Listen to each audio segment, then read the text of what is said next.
আমরা বিভিন্ন জায়গায় কাজে যাওয়ার জন্য ট্রেনে যাতায়াত করি, কিন্তু ট্রেনে অনেক সময় কিন্নরেরা জোর করে টাকা চায়। টাকা না দিলে খারাপ ব্যবহার করে, নিজের কাপড় তুলে দেখায়। এগুলো খুবই অন্যায়।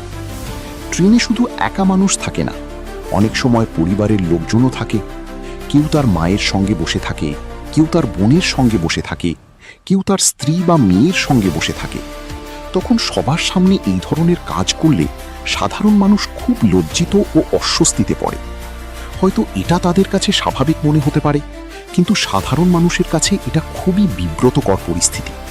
একজন বাবা তার মেয়ের সামনে, একজন ছেলে তার মায়ের সামনে, একজন ভাই তার বোনের সামনে লজ্জায় পড়ে যায়।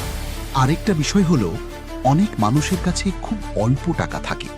ধরুন একজন মানুষের কাছে 100 টাকা আছে। ট্রেন থেকে নেমে তার গন্তব্যে যেতে সেই 100 টাকাই লাগবে। কিন্তু যদি জোর করে 20 বা 30 টাকা নিয়ে নেওয়া হয়, তাহলে সে বাকি পথ যাবে কি করে? একজন গরিব মানুষ বা শ্রমিকের জন্য এই টাকাটাও অনেক গুরুত্বপূর্ণ। কেউ যদি নিজের ইচ্ছায় টাকা দেয়, সেটা তার ব্যক্তিগত বিষয়, কিন্তু কাউকে ভয় দেখিয়ে, চাপ দিয়ে বা জোর করে টাকা নেওয়া কখনোই ঠিক নয়। আমি ভারত সরকারের কাছে অনুরোধ করছি, এই বিষয়ের উপর কড়া আইন তৈরি করা হোক, যাতে সাধারণ মানুষ ট্রেনে নিরাপদে যাতায়াত করতে পারে এবং কাউকে জোর করে টাকা দিতে না হয়। সাধারণ মানুষের সম্মান, নিরাপত্তা এবং অধিকার রক্ষা করা হোক। ভিডিওটি ভালো লাগলে অবশ্যই লাইক ও সাবস্ক্রাইব করুন।